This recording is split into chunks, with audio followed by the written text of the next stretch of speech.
സർക്കാരിന്റെ നേട്ടങ്ങൾ എണ്ണിപ്പറഞ്ഞ് ഗവർണറുടെ നയപ്രഖ്യാപന പ്രസംഗം. കണ്ണൂർ വിമാനത്താവളവും ഗെയിൽ പൈപ്പ് ലൈനും കൊല്ലം ബൈപ്പാസും മലയോര ഹൈവേയും വികസന നേട്ടമായി ഗവർണർ ചൂണ്ടിക്കാട്ടി. ഗവർണറുടെ നയപ്രഖ്യാപന പ്രസംഗത്തോടെ ബജറ്റ് സമ്മേളനത്തിന് തുടക്കമായി. നവകേരള നിർമ്മാണത്തിന്റെ ചാലകശക്തിയായ വികസന നേട്ടങ്ങൾ എണ്ണിപ്പറഞ്ഞാണ് ഗവർണർ നയപ്രഖ്യാപന പ്രസംഗം നടത്തിയത്. ഭൂമിയുടെ വൻതോതിലുള്ള ഉപയോഗം ആവശ്യമുള്ള വൻകിട വികസന പ്രവർത്തനങ്ങൾ സംസ്ഥാനത്തിന് നല്ലതല്ലെന്ന തോന്നൽ മുമ്പുണ്ടായിരുന്നു. എന്നാൽ ഈ കാഴ്ചപ്പാട് തിരുത്താൻ സർക്കാരിനായി. കൊല്ലം ബൈപ്പാസ് വിജയകരമായി പൂർത്തിയാക്കിയതും കണ്ണൂർ അന്താരാഷ്ട്ര വിമാനത്താവളം കമ്മീഷൻ ചെയ്തതും ഗവർണർ എടുത്തു പറഞ്ഞു. ഗെയിൽ പൈപ്പ് ലൈൻ പദ്ധതി, കൊച്ചി ഇടമൺ ഇലക്ട്രിക് ലൈൻ, വിവിധ റോഡുകൾക്ക് വേണ്ടിയുള്ള ഭൂമി ഏറ്റെടുക്കൽ, ദേശീയ ജലപാതകൾ പുനഃസ്ഥാപിക്കൽ, വൈറോളജി ഇൻസ്റ്റിറ്റ്യൂട്ട് എന്നിവ പൂർത്തിയായി. ഇത് ഭരണനിർവഹണ രംഗത്തും ജനങ്ങളിലും സമാന സ്വഭാവത്തിലുള്ള പദ്ധതികൾ ഏറ്റെടുക്കുന്നതിനുള്ള അനുകൂലമായ വിശ്വാസം വളർത്തി. Kerala has been placed first among all Indian states due to its best performance in the first SDG India Index 2018 carried out by Niti Aayog. Government of India also ranked the startup ecosystem in Kerala as one of the best in the country. Kerala continues to top in Human Development Index, literacy, health and 100% electrification. Kerala is rated as the state with the least corruption and the only state in India free from communal riots as per the National Crime Records Bureau. ഈ വാഹനനയം തത്വത്തിൽ അംഗീകരിച്ചു. തിരുവനന്തപുരം, കൊച്ചി, കോഴിക്കോട് എന്നിവിടങ്ങളിലെ ത്രിചക്ര വാഹനങ്ങൾ electric വാഹനങ്ങളാവും. Aardram life മിഷന് കീഴിൽ 2006 മുതൽ പൂർത്തീകരിക്കാതെ കിടന്ന 50,000 വീടുകൾ ഈ സർക്കാർ പൂർത്തീകരിച്ചു. എല്ലാ ജില്ലകളിലും ലൈഫ് മിഷൻ ഫ്ളാറ്റ് സമുച്ചയം പണി ആരംഭിച്ചിട്ടുണ്ട്. വിവരസാങ്കേതിക മേഖലയിൽ 45 ലക്ഷം ചതുരശ്രയടി IT സ്പേസ് 2 വർഷം കൊണ്ട് സൃഷ്ടിച്ചു. തിരുവനന്തപുരം, എറണാകുളം ജില്ലകളെ ബന്ധിപ്പിക്കുന്ന സെമി ഹൈ സ്പീഡ് എലവേറ്റഡ് റെയിൽപാത ആരംഭിക്കാൻ സർക്കാർ ഉദ്ദേശിക്കുന്നു. ഒരു ആദിവാസി കുടുംബത്തിന് ഒരു ജോലി പദ്ധതി നടപ്പിലാക്കും. മലമ്പണ്ടാരം വിഭാഗങ്ങൾക്ക് വേണ്ടി പ്രത്യേക പാക്കേജ് നടപ്പിലാക്കുമെന്നും ഗവർണർ തന്റെ നയപ്രഖ്യാപന പ്രസംഗത്തിൽ എടുത്തു പറഞ്ഞു. News bureau, Thiruvananthapuram. സാമൂഹ്യ പുരോഗതി ഉയർത്തിയുള്ള സർക്കാരിന്റെ നിലപാടുകൾ എടുത്തുകാട്ടിയായിരുന്നു ഗവർണർ തന്റെ പ്രസംഗം ആരംഭിച്ചത്.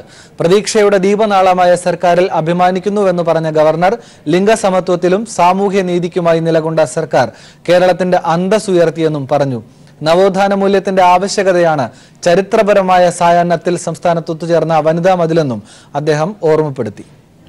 ജാതീയതയുടെയും വർഗീയതയുടെയും നാനാവിധത്തിലുള്ള പ്രതിബന്ധങ്ങളുടെ ഇരുണ്ട മേഘങ്ങൾ നീങ്ങി പ്രതീക്ഷയുടെ ദീപനാളമായ സർക്കാരിൽ അഭിമാനിക്കുന്നുവെന്ന് പറഞ്ഞു തുടങ്ങിയ ഗവർണർ സർക്കാർ സാമൂഹ്യ ജീവിതത്തിന്റെ എല്ലാ തുറകളിലും മതനിരപേക്ഷതയുടെയും നാനാത്വത്തിന്റെയും ശ്രേഷ്ഠമായ മൂല്യങ്ങൾ ഉയർത്താനുള്ള ദൌത്യത്തിൽ ഉറച്ചു നിൽക്കുന്നുവെന്നും പറഞ്ഞു. My government, upholding the constitutional values, has strictly adhered to the task of furthering the noble values of secularism and pluralism in every walks of our social life.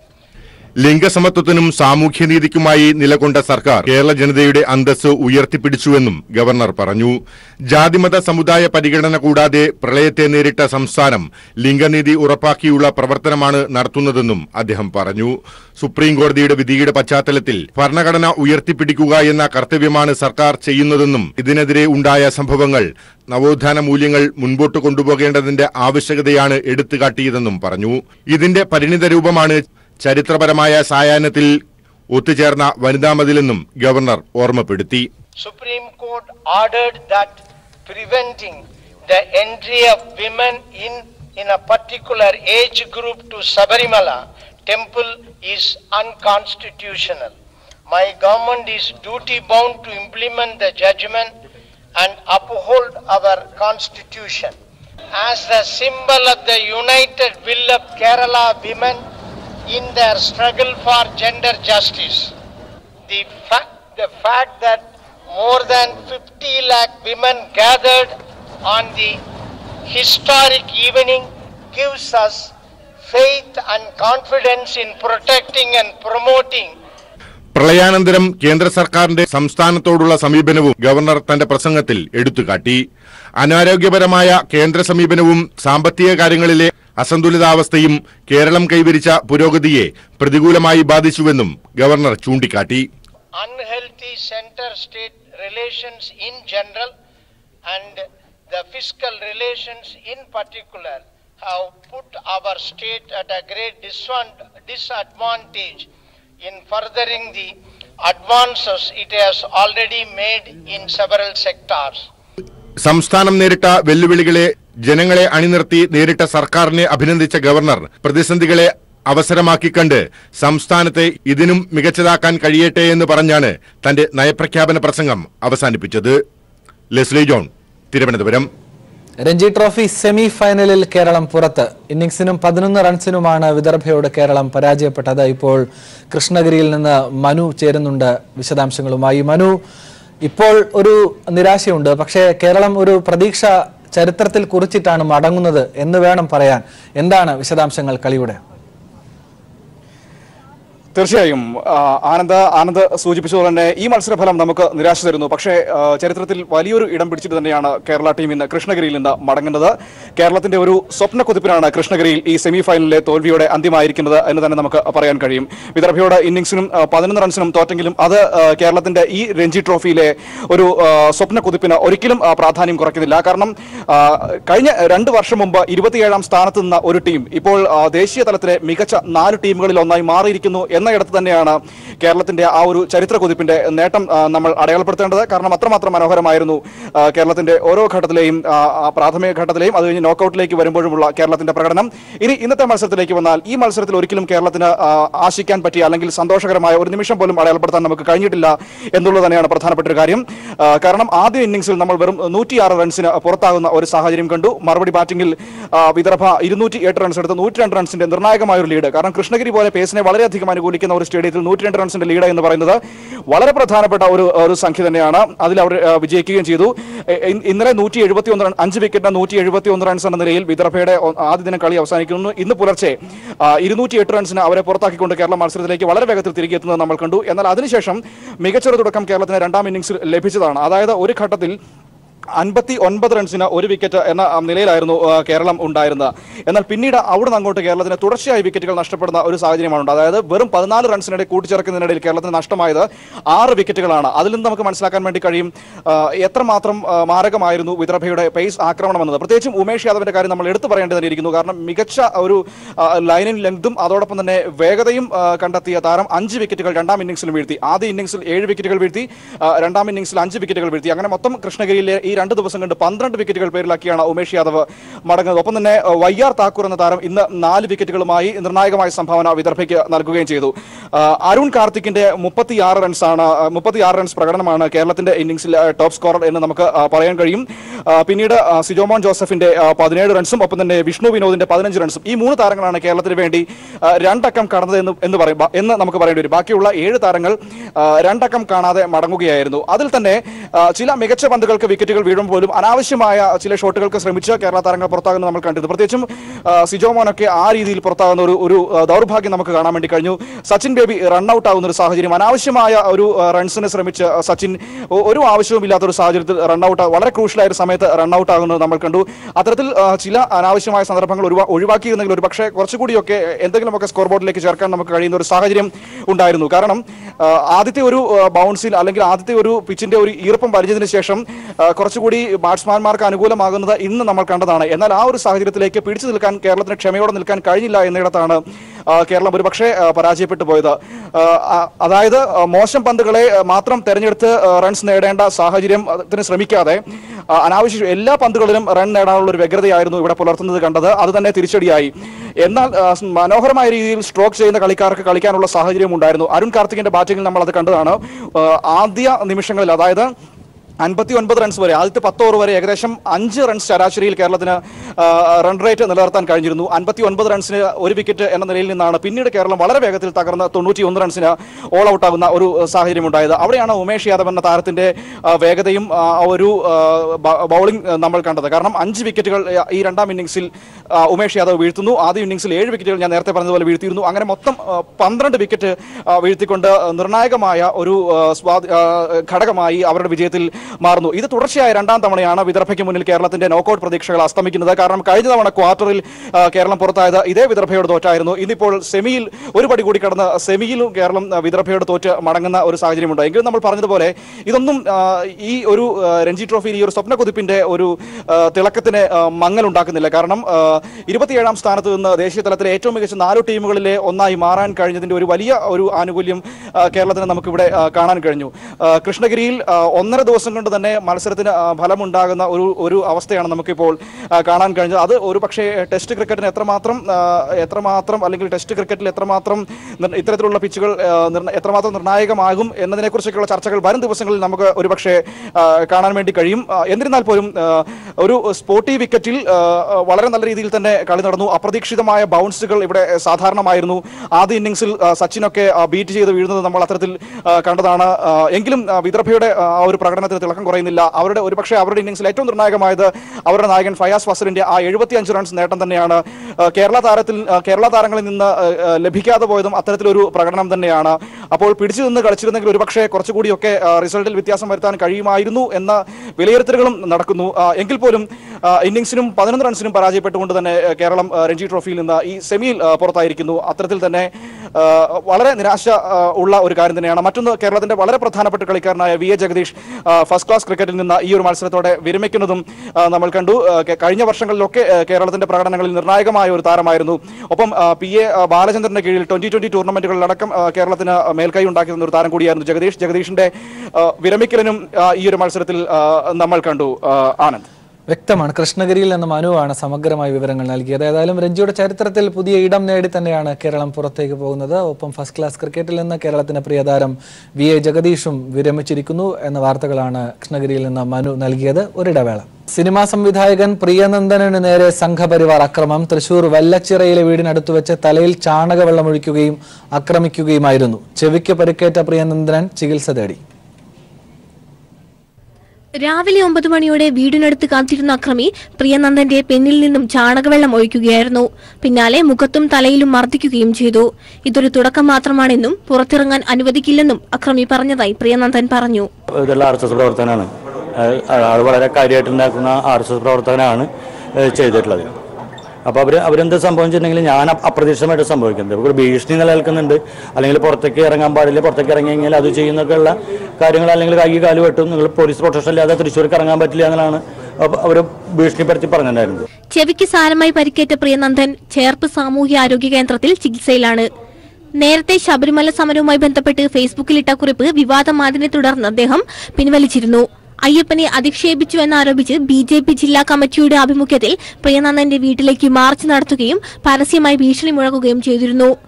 ആസൂത്രിതമായ അക്രമമാണ് തനിക്കുനേരെ നടന്നതെന്നും നേരത്തെ BJP നേതാവ് ഗോപാലകൃഷ്ണൻ അടക്കമുള്ളവർ തന്നെ പുറത്തിറങ്ങാൻ അനുവദിക്കില്ലെന്നും സാഹിത്യ അക്കാദമിയിൽ കയറ്റില്ലെന്നും ഭീഷണിപ്പെടുത്തുകയായിരുന്നുവെന്നും അദ്ദേഹം പറഞ്ഞു. അക്രമത്തിൽ നിയമ നടപടികളുമായി മുന്നോട്ടു പോകുമെന്നും അദ്ദേഹം വ്യക്തമാക്കി. കഴിഞ്ഞ ഏതാനും നാളുകളായി ഫേസ്ബുക്കിലൂടെയും മറ്റു സാമൂഹ്യ മാധ്യമങ്ങളിലൂടെയും പ്രിയനന്ദന് നേരെ സംഘപരിവാറിന്റെ കൊലവിളി തുടരുന്നതിനെ തുടർന്നാണ് അദ്ദേഹത്തെ അപായപ്പെടുത്താനുള്ള ശ്രമം ഉണ്ടാകുന്നത്. വല്ലച്ചിറ സ്വദേശിയും തൃശൂർ ജില്ലയിലെ സജീവ RSS പ്രവർത്തകനുമായ സരോവറാണ് അക്രമത്തിന് നേതൃത്വം നൽകിയതെന്നാണ് പ്രാഥമിക വിവരം. ഇയാൾക്കായി പോലീസ് അന്വേഷണം ഊർജിതമാക്കി. News bureau, Thrissur. അക്രമത്തിൽ ശക്തമായ നടപടി ഉണ്ടാകുമെന്ന് മുഖ്യമന്ത്രി. കേരളത്തിൽ വർദ്ധിച്ചു വരുന്ന അസഹിഷ്ണുതയുടെ പ്രതിഫലനമാണ് ഈ അക്രമം. ഇത്തരം കാര്യങ്ങൾ പ്രോത്സാഹിപ്പിക്കാൻ കഴിയില്ലെന്നും മുഖ്യമന്ത്രി പ്രതികരിച്ചു.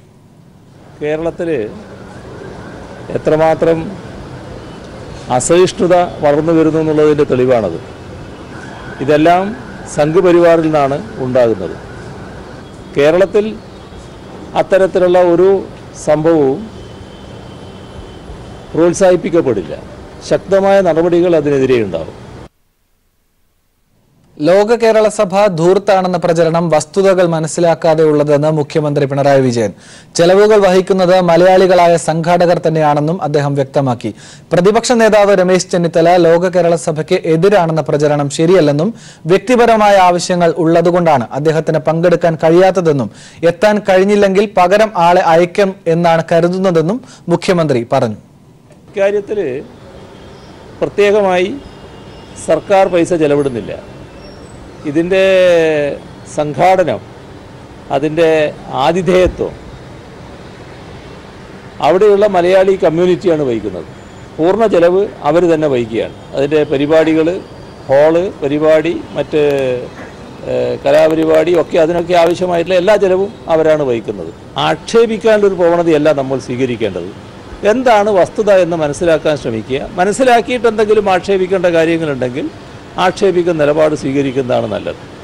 പ്രതിപക്ഷ നേതാവിനെക്കുറിച്ച് പറഞ്ഞ കാര്യം, അദ്ദേഹം ഈ പരിപാടിക്ക് എതിരെയല്ല, ഈ പരിപാടി നടക്കണമെന്ന അഭിപ്രായക്കാരനാണ് അദ്ദേഹം. അദ്ദേഹത്തിൻ്റെ ജീവിതത്തിലെ ഒരു പ്രധാനപ്പെട്ട ദിവസം ഇതിന് തൊട്ടടുത്ത ദിവസം വരുന്നുണ്ട്. അപ്പോൾ അത്തരമൊരു ഘട്ടത്തിൽ UAE-യിൽ വരാൻ അദ്ദേഹത്തിന് വിഷമമുണ്ട്. അത് പിന്നീടാണ് ഇത്തരത്തിൽ ഒരു പ്രശ്നം മനസ്സിലാക്കാൻ കഴിയുന്നത്. അപ്പോൾ അതുകൊണ്ട് തന്നെ അദ്ദേഹമായിരിക്കില്ല ചിലപ്പോൾ പങ്കെടുക്കാൻ പറ്റുമോ എന്ന് എന്നാലും അദ്ദേഹം ശ്രമിക്കുന്നുണ്ട്. അഥവാ പങ്കെടുക്കാൻ കഴിയുന്നില്ലെങ്കിൽ ഉത്തരവാദപ്പെട്ട മറ്റൊരാൾ പങ്കെടുക്കുന്ന നിലയുമുണ്ടാകും. മുന്നോക്ക സമുദായങ്ങൾക്ക് സാമ്പത്തിക സംവരണം നൽകുന്നതിന് പാർലമെന്റ് പാസാക്കിയ ഭരണഘടനാ ഭേദഗതിക്കെതിരെയുള്ള ഹർജികളിൽ സുപ്രീം കോടതി കേന്ദ്ര സർക്കാരിന് നോട്ടീസ് അയച്ചു. 4 ആഴ്ചയ്ക്ക് ശേഷം കോടതി ഹർജി വീണ്ടും പരിഗണിക്കും. കേന്ദ്ര സർക്കാരിന്റെ മറുപടി കേട്ട് കൂടുതൽ വാദം കേൾക്കാമെന്ന് നിരീക്ഷിച്ച കോടതി ഭരണഘടനാ ഭേദഗതി അടിയന്തരമായി സ്റ്റേ ചെയ്യാൻ വിസമ്മതിച്ചു.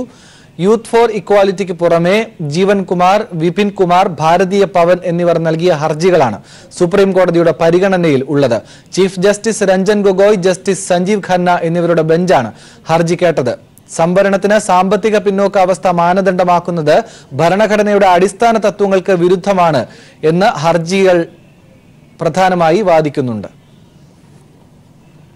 ലോക്സഭാ തെരഞ്ഞെടുപ്പിൽ കേരളത്തിൽ കോൺഗ്രസ് പുതുമുഖങ്ങൾക്കും യുവാക്കൾക്കും മുൻതൂക്കം നൽകണമെന്ന് VM സുധീരൻ ആവശ്യപ്പെട്ടു. മത്സരത്തിനില്ലെന്ന തന്റെ മുൻ നിലപാടിൽ മാറ്റമില്ലെന്നും അദ്ദേഹം പറഞ്ഞു. ഉമ്മൻചാണ്ടി മത്സരിക്കുന്നത് നല്ലതാണെന്ന് അഭിപ്രായപ്പെട്ട സുധീരൻ ഇതു സംബന്ധിച്ച തീരുമാനമെടുക്കേണ്ടത് ഉമ്മൻചാണ്ടിയും പാർട്ടിയുമാണെന്നും കൂട്ടിച്ചേർത്തു. 2004 തന്നെ അന്ന് എൻ്റെ പേര് പരിഗണിക്കേണ്ടതില്ല എന്ന് പറഞ്ഞ് അന്ന് കോൺഗ്രസ് നേതൃത്വത്തോട് കത്തെഴുതി കൊടുത്തു വന്നതാണ്. പിന്നീട് അവരുടെ സമ്മർദ്ദ നിർബന്ധത്തിൻ്റെ ഫലമായിട്ടാണ് മത്സരിക്കേണ്ടി വന്നത്. പുതിയ ആളുകൾ വരട്ടെ, പുതിയ ആളുകൾ പരമാവധി വരുന്നതാണ് ഏറ്റവും നല്ലത്. പഴയ ആളുകൾ വേണം, പരിചയസമ്പന്നർ വേണം, ജനസ്വീകാര്യതയുള്ളവർ വേണം. ലോക കേരള സഭ രൂപവൽക്കരിച്ചതുവഴി പ്രവാസികൾക്കുള്ള നയരൂപീകരണത്തിൽ പ്രവാസി പ്രതിനിധികളുടെ പ്രാതിനിധ്യം ഉറപ്പുവരുത്തിയ ആദ്യത്തെ സർക്കാരാണ് കേരളത്തിലെ ഇടതുപക്ഷ സർക്കാരെന്ന് LDF കൺവീനർ A. വിജയരാഘവൻ അഭിപ്രായപ്പെട്ടു. വലതുപക്ഷ സർക്കാരുകളിൽ നിന്ന് വ്യത്യസ്തമായ സമീപനവും കരുതലുമാണ് പ്രവാസികളുടെ കാര്യത്തിൽ ഇടതുപക്ഷത്തിനുള്ളതെന്നും അദ്ദേഹം പറഞ്ഞു. പ്രവാസികളുടെ പെൻഷൻ തുക 2000-ൽ നിന്ന് ഉയർത്തുന്ന കാര്യം സർക്കാർ പരിഗണനയിലുണ്ടെന്നും അദ്ദേഹം കൂട്ടിച്ചേർത്തു. സൗദിയിൽ ഇടതുപക്ഷ ഗവൺമെന്റും പ്രവാസികളും എന്ന വിഷയത്തെ ആസ്പദമാക്കി നവോദയ സാംസ്കാരിക വേദി കിഴക്കൻ പ്രവിശ്യ ഖോബാറിൽ നടത്തിയ സെമിനാർ ഉദ്ഘാടനം ചെയ്ത് സംസാരിക്കുകയായിരുന്നു വിജയരാഘവൻ. അഴീക്കോട് നിയമസഭാ തെരഞ്ഞെടുപ്പിൽ തന്നെ വിജയിയായി പ്രഖ്യാപിക്കണമെന്നാവശ്യപ്പെട്ട് MP നികേഷ് കുമാർ നൽകിയ ഹർജിയിൽ സുപ്രീം കോടതി നോട്ടീസ് അയച്ചു. KM ഷാജി ഉൾപ്പെടെയുള്ള എതിർകക്ഷികൾക്കാണ് ജസ്റ്റിസ് AK സിക്രിയുടെ അധ്യക്ഷതയിലുള്ള ബെഞ്ച് നോട്ടീസ് അയച്ചത്. KM ഷാജി നേരത്തെ നൽകിയ ഹർജിക്കൊപ്പം നികേഷിന്റെ ഹർജിയും കേൾക്കാമെന്ന് കോടതി ഉത്തരവിട്ടു. അഴീക്കോട് നിയമസഭാ മണ്ഡലത്തിൽ നിന്നുള്ള ഷാജിയുടെ വിജയം അസാധുവാക്കിയ കേരള ഹൈക്കോടതി നികേഷ് കുമാറിനെ വിജയിയായി പ്രഖ്യാപിച്ചിരുന്നില്ല.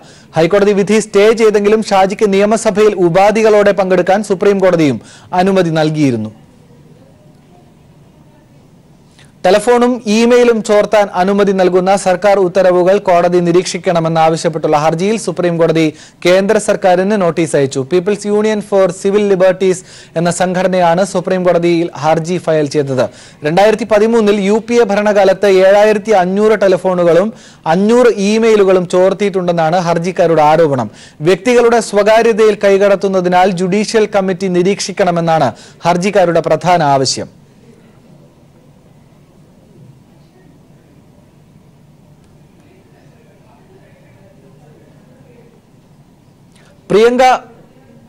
മറ്റൊരു വാർത്തയിലേക്ക്. അഖിലേന്ത്യാ തലത്തിലുള്ള CA പരീക്ഷയിൽ 7 റാങ്കുകളുമായി ലക്ഷ്യ ക്യാമ്പസിന് ചരിത്ര നേട്ടം. CA ഫൗണ്ടേഷൻ പരീക്ഷയിൽ രാജ്യത്തെ ആദ്യ 50 റാങ്കുകളിൽ 8 എണ്ണമാണ് കേരളത്തിന് ലഭിച്ചത്.